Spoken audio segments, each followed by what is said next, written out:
octobre dernier. Il pleuvait des cordes et j'ai heurté quelque chose.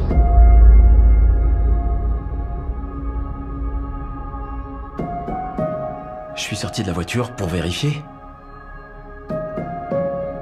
J'ai cherché, j'ai rien vu. J'ai pensé que ça devait être un cerf qui s'était enfui.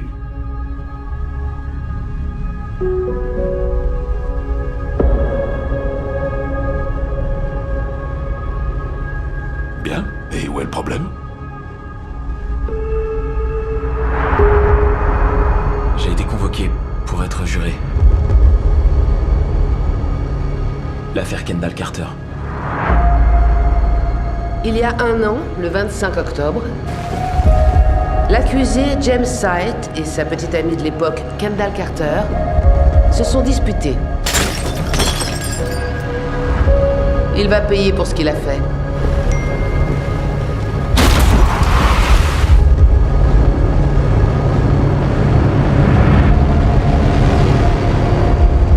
Où est-ce que tu veux en venir? Peut-être que c'était pas un cerf. J'ai une question à vous poser. Est-ce que vous avez envisagé d'autres suspects?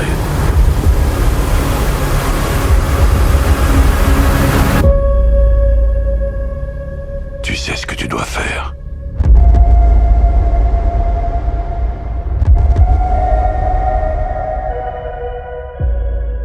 Bonjour à tous et à toutes et bienvenue dans cette nouvelle vidéo dans laquelle je vais vous donner mon retour sur le nouveau film du légendaire Clint Eastwood, Juré numéro 2.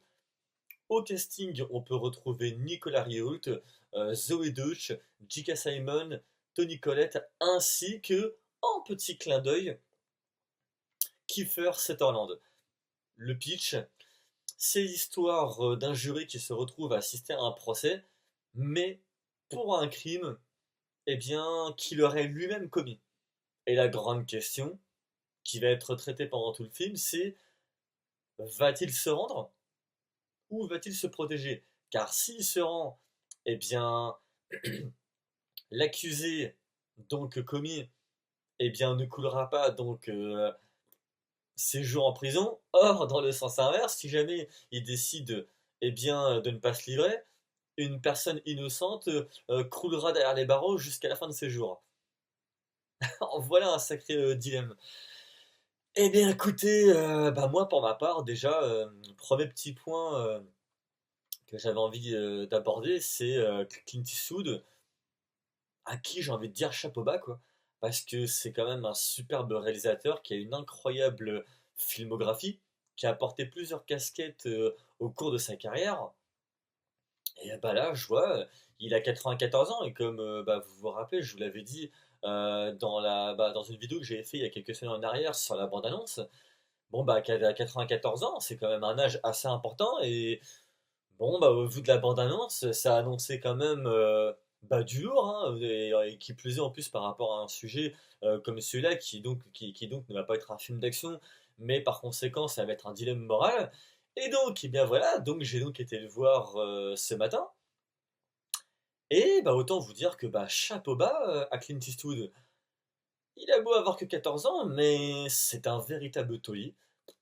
Un film, un nouveau film là qui nous réalise et qui est très bien réalisé, très maîtrisé.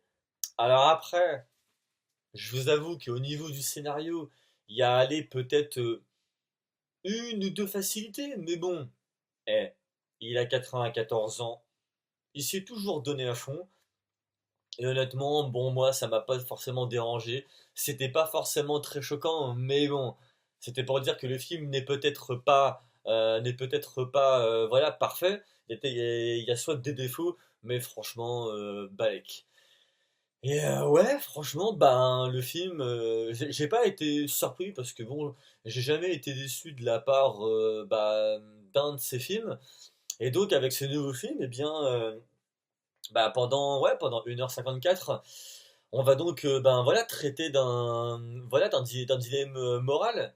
Et encore, oui, on en traite, mais en fait, dans la démarche, ça va beaucoup plus loin. C'est-à-dire que Clint Eastwood va donc nous montrer les coulisses du système judiciaire américain, qui va avoir donc deux poids deux mesures, un petit peu comme celui de la France au passage, on va pas se mentir. Et en fait, dedans, moi quand je suis ressorti de la salle, je vous avoue que j'étais un peu, j'en ai eu un goût amer en fait. C'est-à-dire que il va se passer des choses donc pour le juré, donc joué donc par Nicolas Rioult, qui donc a commis un accident, qui est donc considéré comme un délit de fuite. Et donc le final est très intéressant. Maintenant, pourquoi je parle d'un goût amer? Et je vous rassure, il n'y a pas de spoil, hein, c'est du show moral, hein, c'est-à-dire que tout est dit dans le synopsis. Mais en fait, moi, le goût amer que j'ai, c'est que en gros, parmi les jurés qui sont sélectionnés pour voter, à savoir si donc est-ce qu'ils pensent est-ce qu'ils pensent que donc la victime, plutôt pardon, le coupable présumé, est-ce qu'il mérite de devoir aller en prison ou pas?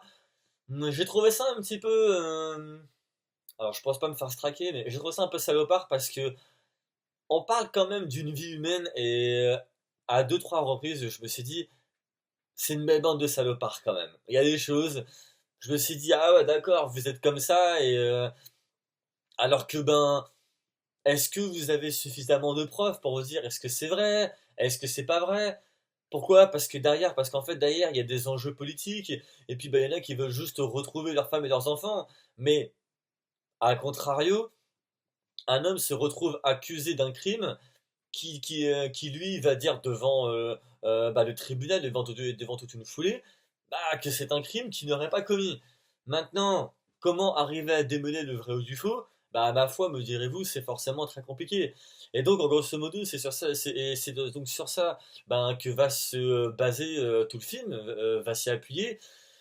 Et ouais, j'ai trouvé ça assez, pas dur encore une fois, mais assez amer. C'est assez space parce que de ce que j'en ai vu, c'est aussi un élément qui se rapproche un petit peu à la société dans laquelle on vit aujourd'hui. Voilà, on s'en fiche. C'est d'un côté, tu as donc le tribunal, donc la personne pour le coup qui va être donc traitée par rapport à un acte qu'elle aurait commis ou pas. Et d'un autre côté, tu as aussi la justice médiatique.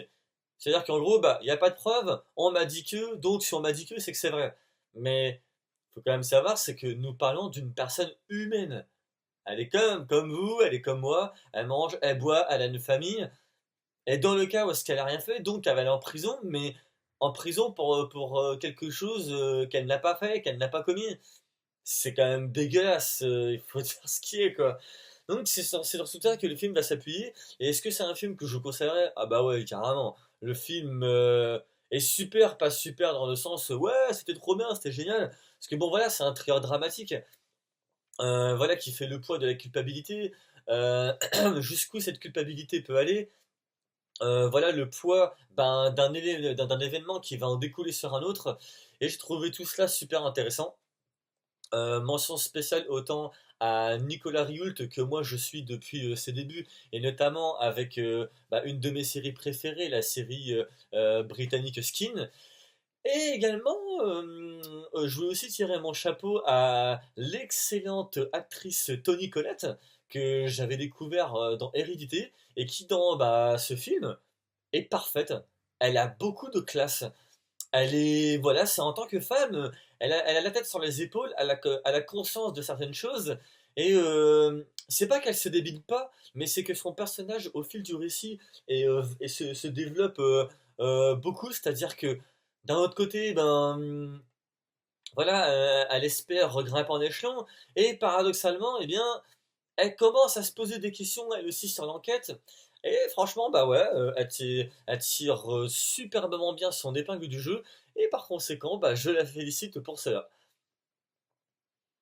À présent, le film étant sorti aujourd'hui, je vous invite à aller le voir, vous ne serez pas déçus. C'est un très bon film, sans temps mort, qui est bien réalisé, qui est bien maîtrisé.